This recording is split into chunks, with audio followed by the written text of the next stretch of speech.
fishing freaks, welcome back to the channel. Thanks for subscribing, thanks for being here, hitting those ding dongs. I had some requests to do more catfishing videos after my last backpacking shore fishing adventure, and I'm here to deliver for you. Catfish sure are tasty, and I enjoy eating them. I'm sure a lot of you do too, and there's a lot of ways to catch the old catfish. You can give it a dangle with a rod and reel and catch them that way. You can go Hank Williams style and catch them on a trot line, or you can stick your hand into a hole, which I've seen some giant snapping turtles while bass fishing, and they kind of give me nightmares, so I prefer not to do that method. Or you can gather up some bottles and run some jug lines. And that's the method I'm going to be showing you today. Now, the last time I did this, back before I got hardcore into bass fishing, me and my buddies would literally just use these jugs right here. This is a bleach jug. You can use, Coke bottles, anything like that. But since then, there's been a lot of advancements, and I've been looking at the interwebs, and I've seen a ton of different ways to do these jug lines, and this is the most popular right here. This is using PVC pipe and pool noodles. There's a lot of advantages to this method that I can tell, but I've never run one of these. I've only run one of these. I'm going to show you both. The reason I find this very interesting is because just about anybody can do this, and it's fun. I mean, look at this thing. This is how simple it is. This is what you're using. You put a little weight on there, some snap swivels, some line, and different things like that. And then the next thing you know, you're putting some stinky stuff on there and you're coming up with a nice catfish surprise. So if you're looking to get into the jug line game, you're in luck, because I'm getting into it. And I haven't done this in a while. I'm probably gonna make some mistakes, but I'm gonna fix them. I'm gonna walk through it with you. So let's get out there and let's see what you gotta do to make a jug line work. So here's what to keep in mind about this video, y'all. If I completely knew what I was doing, I would lay out all the materials that you would need, the exact proportions, display it all nice and cleanly for you, but I don't. Since this is a fishing channel and I normally do things in series and we learn together and it's multiple videos, learning process, things change every year. It's like, man, this is an adaptation. Man, I didn't know that last year. I learned this from somebody. So I'm gonna try it on this first run. If something isn't working the best it can be, I'll go back, I'll make adaptations, and I'll show you that later. This ain't gonna be the only catfishing video, y'all. LFG, OSG, and LFB, we gotta eat around here. Right now, I'm about to mix up some concrete in this bucket and pour it in some Dixie cups.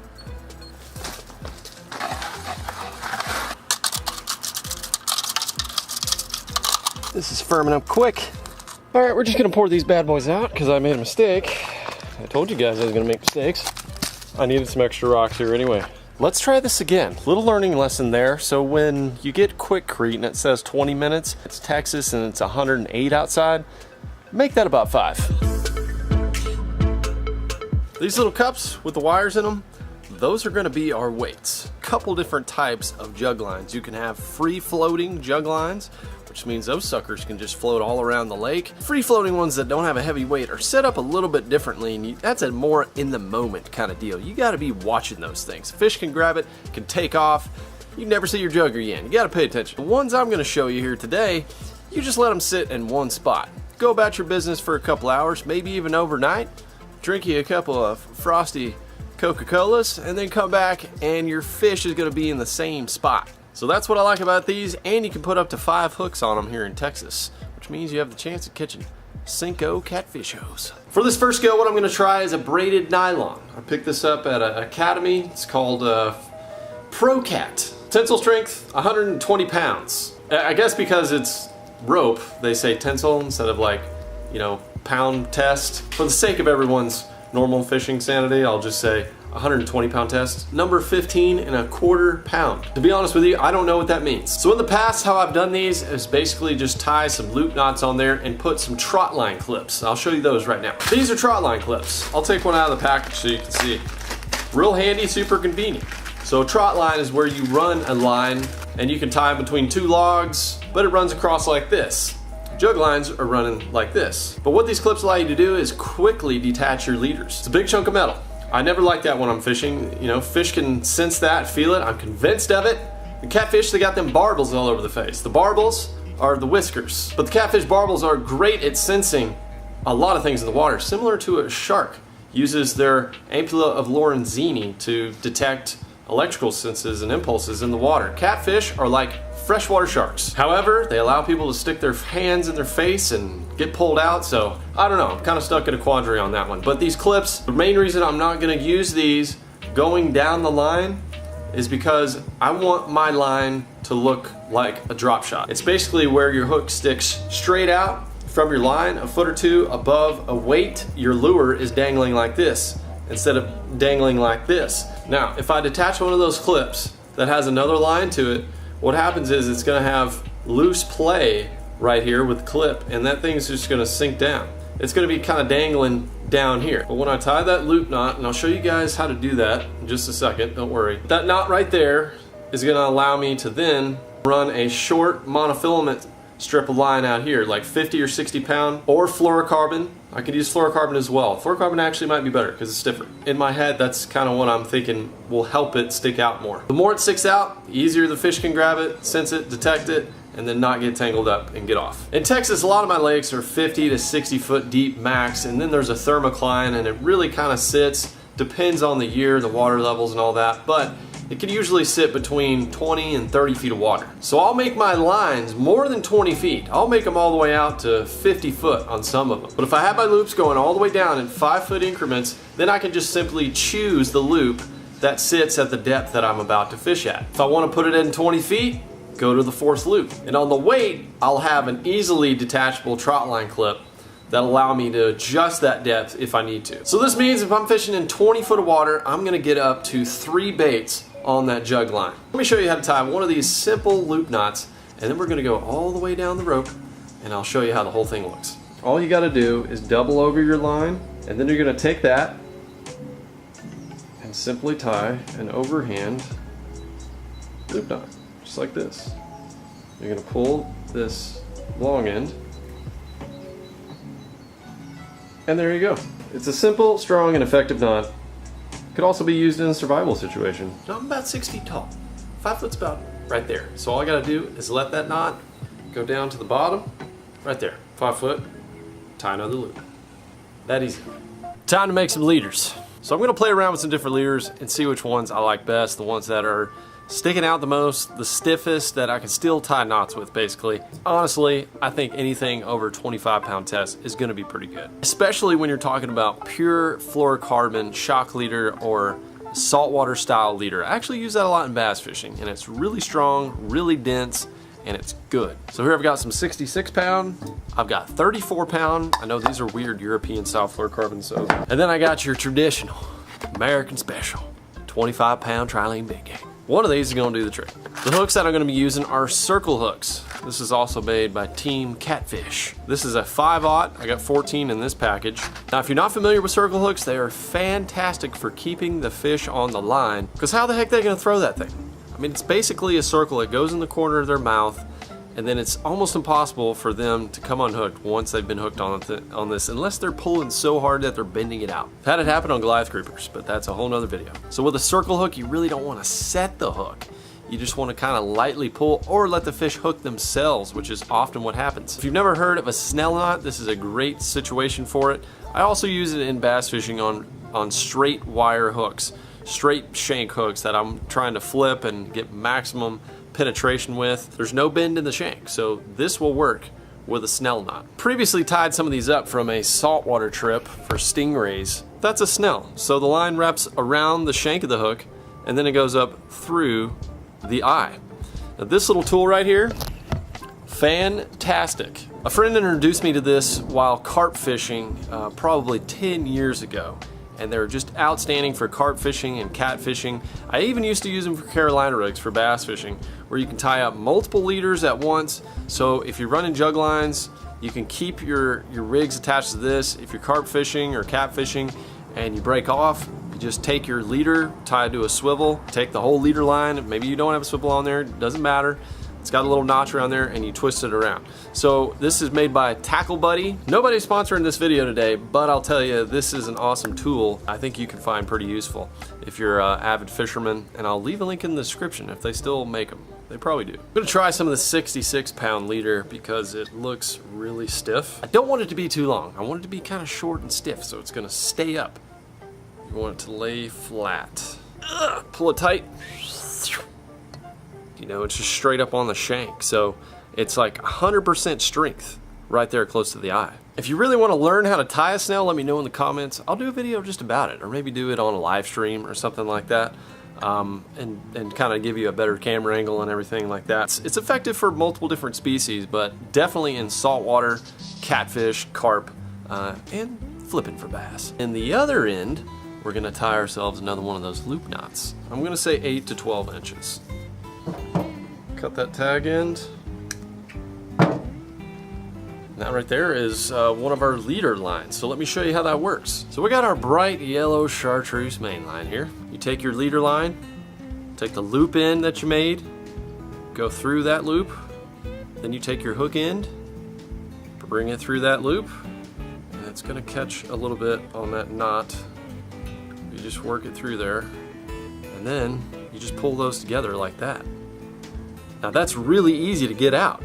So that's tight right now, but if I want to back that out, boom, there it is. This is my first attempt at doing it this way instead of using the trot line clip, so hopefully that works out right there. So that's it. I got to make a bunch more of those to put on the rope, and then we're going to attach it to the jug, and I'll show you that system. Can't think of a better excuse to get in the pool on a 108-degree day than to test some jug lines. The noodles are fancy and fun. We're going to get to that in a second. But let's not forget about the jug. This thing's caught a lot of catfish, y'all. I've got a simple trot line clip. Put it on my main loop, the top loop. These are quick disconnects. Whatever you're wanting to connect needs to go up in there. You slide it through here and then pinch it shut, then it's connected. So when it's time to connect this to the jug, just slide it through here, slide it through, then that's connected. And that's why people use it on trot lines, so they can just go in and just connect, disconnect, got the fish, sling them in, that way they're not tangling with the whole rope. Is that enough wrapping and jugging in your face right now? That right there will do. But it won't do by the state of Texas standards. And you'd have to check your local listings. That sounds very official. I wish you just walked through the frame. What are you doing, sweetheart? They definitely saw you. You might as well come out now. Do you have any idea what we're talking about? I want you to look at just what's going on here. Let the fishing freaks know. What do you think that is right there? Is this a way to organize your hooks? That's exactly what it is. Right. Your leader lines, more specifically, but yes. I see a laundry detergent. Laundry detergent, that came from you. It did. That Just threw that away. Yeah, she threw it away about 2 other times. I kept taking it out and she was like, is that jug just magically appearing, or is what's going on? But every time that I kept seeing this out, I thought I was going insane. I was digging it out of the trash because she didn't know, but I was building these. So anyway, I'm building some jug lines. Good. I would love another one of these if you have one. Fabric softener's almost out. Does that work? Yes. Okay. That'll work too. Anything that looks like this. Welcome. We're gonna get some catfish for you and Emery. All right. Give you some protein. Yum. All right, love you. Love you too. Anyways, these make great jug lines for the state of Texas because it's already white. So that's one of the legal things you gotta do. And the other thing is you gotta put your information on it. You can't just be out there just going anonymous jug line. Now, if you don't have a white jug, you can paint it white. But if you use orange, that means it's for commercial use. Now technically, you're supposed to put a game tag on this. What that means is, for some systems, you're using an actual plate, a tag plate. What you can also do is just write it on the white jug. That says your name, your address, and the date that you put it out. That's the most important thing. So when you're jug lining, you do not want to let this thing sit for days. You know, I would never let this sit for more than overnight. I think we all know what happens to fish when they're dead for a long time. They smell like turds and they're not good to eat. Now the thing you gotta remember, if you're gonna use this multiple times, is you gotta be able to scratch that date out and put another one on there. Now, unless you're a frequent mover or name changer, that's gonna stay the same. What I'm gonna do is put my name and address on here on the jug and then put it on a piece of tape, put the date. That way I can just peel it off and use a piece of new tape every time. There's a daggum spider in my microphone. Get out of there, dude. Living at the treehouse.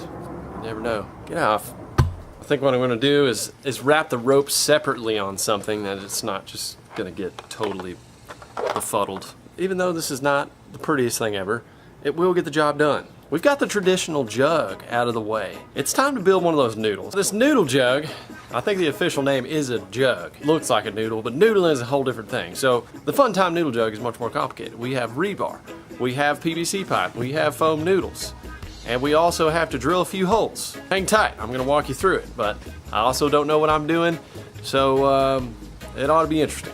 You need about 2 foot of this PVC. You're gonna cut out about half that for your noodle. You're going to cap that, you're going to screw an eyelet in there, and that is going to be where you hang your line with all your leaders on it. This isn't the real thin stuff. I don't know which is better, to be honest with you. The 40 I think that has to do something with the thickness of the pipe. Regardless, what you want to happen is for this rebar or weight, whatever you want to use, you could use some, cylinder lead if you had it. You want that to be able to go in there easily. Slide up and down, and I'll show you why. So we're gonna cut this to 9 inches. Okay, doesn't really have to be exact. Literally just gonna use a knife for this part. Now I know that doesn't seem like much. It takes a lot to pull these things down and consistently hold it down. I'm gonna say a catfish up to 30, 40 pounds is gonna have a really hard time trying to pull this thing under. Now that's gonna go on our PVC, like so. It's gonna slide and move around. I'm not really sure if that's good or not. I also have some 3/4 inch PVC I could put in here that would firm it up a little bit. In fact, what we may do is to do 1 3/4 and then a 1/2 and then see which one works better. Here comes the hard part, cutting the rebar. I wasn't exactly sure if I had the right tool, I'm still not. But I went over to LFD's house and I got a hacksaw, and I can't remember if I've got the right metal hacking teeth on it or the wood hacking teeth. It's kind of rubbed off over time, so we're about to see. I'm going to clamp that down. If you don't have a set of clamps like this, I found them to be extremely useful, except that one is not big enough. This one's freaking huge. Well, I'm still getting teeth, so I guess it's going to work.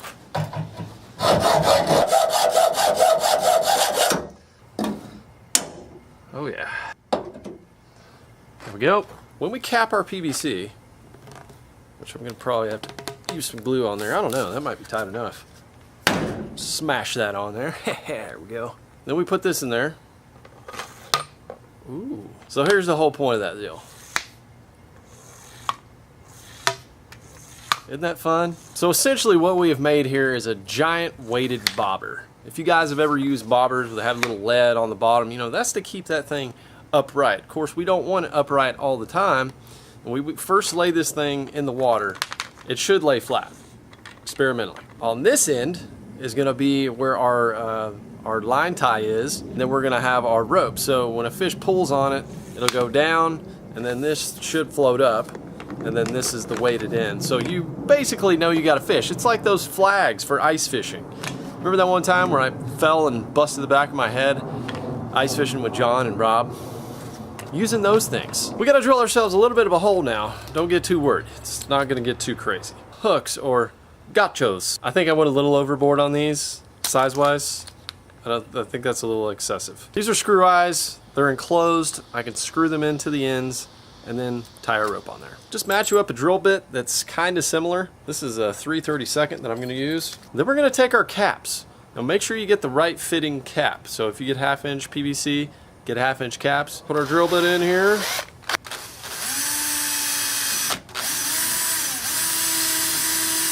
Now we just need to put that screw eye in the hole. Doesn't have to be perfect.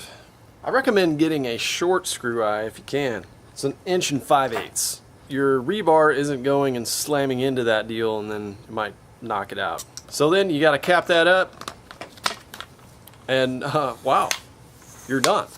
That foam just looks kind of small for that, though, to be quite honest with you guys. I might switch up and put a bigger piece of foam on there. I honestly thought that was going to take a lot longer. That probably took me 10 minutes with filming everything. If you wanted to go to town and make you a bunch of these, which maybe you do, you could get it done in a night, maybe with a cold frosty one or two. One last thing that I'll do is put construction adhesive on the ends. Now you could use PVC glue. Actually, it's probably the best thing to do since it's PVC. Since I do so many home projects nowadays, fix-ups around the house, it's just really easy for me to use the construction glue that has already been opened and it's been out. Construction glue works on just about everything. Put that on there. Yeah, I'm not even worried about this other one. If I can't pull it off like that, I'm not worried about it. But this one's going to be the end fish are pulling on. If I get a 50 pounder, I want to make sure I get him. The only thing left to do with this is to mark it with our personal information. I think this is actually supposed to be white foam. White foam is probably the best thing you can use because I know for sure that is going to be illegal. And we don't want to be breaking the law down here. But you could put some white duct tape on it or spray paint it white or put some gray duct tape on it and paint that white. I mean, there's multiple options. The main point is it needs to be white. I haven't forgot about our weights. Instead of going to the store and buying some expensive lead sinkers, I opted to use the cement method. Saw this on a YouTube video somewhere, one of the jug liners. Thought it was a pretty good idea. So, oh, there we go. Push up from the bottom. That's what a finished weight looks like. I mean, if you lose one of these, big deal. I went ahead and built me a 3/4 inch one as well, guys, and used a little bit more foam on there so we can see what that's like, and it does fit a lot more snug, so that is nice. Family dinner night, we're gonna go over there, we're gonna spend a little time with the fam, and I figured I'd go to their pool and test out these noodles and see what's going on. Sorry, I called them noodles. They're jugs, but they have noodles on them. Just got out of the pool, it's 111. It's getting a little overheated, I had to take a dip. I got 9 hooks and leaders on here. So I've got 3 different jug lines. I made a 3/4 pipe, I made a half pipe, and I made, well, the jug. The nice thing about having this, guys, this is so much better. You just wrap it around here, and this one goes out to about 30 feet. I'll just stick that there. What I actually need to do is put this pin on the loop. Then I've got my weight. There we go. All right, let's drop it in. Hook and the weight on now. Let's drop it in the pool, see what happens. So I think it's important to have the pool noodle slid up on this other side. If that doesn't happen, then we're gonna have something like that.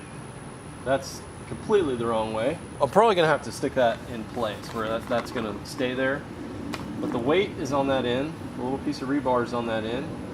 So let's see, theoretically, if something bit, what would happen? There it goes. There we go. That's working. It's gonna dangle about 2 inches off that rope. That angle looks like it's touching. It's not. It's not sticking out quite as much as I want it to. That's not terrible. So if y'all want to tune in to the next phase, which is basically getting some kitties on these bad boys, go ahead and subscribe to the channel. And don't forget to hit the ding dongs for all the notifications. If you're digging this, go ahead and hit the like button, y'all. I can't wait to see you back here and get some lives wet. See you soon.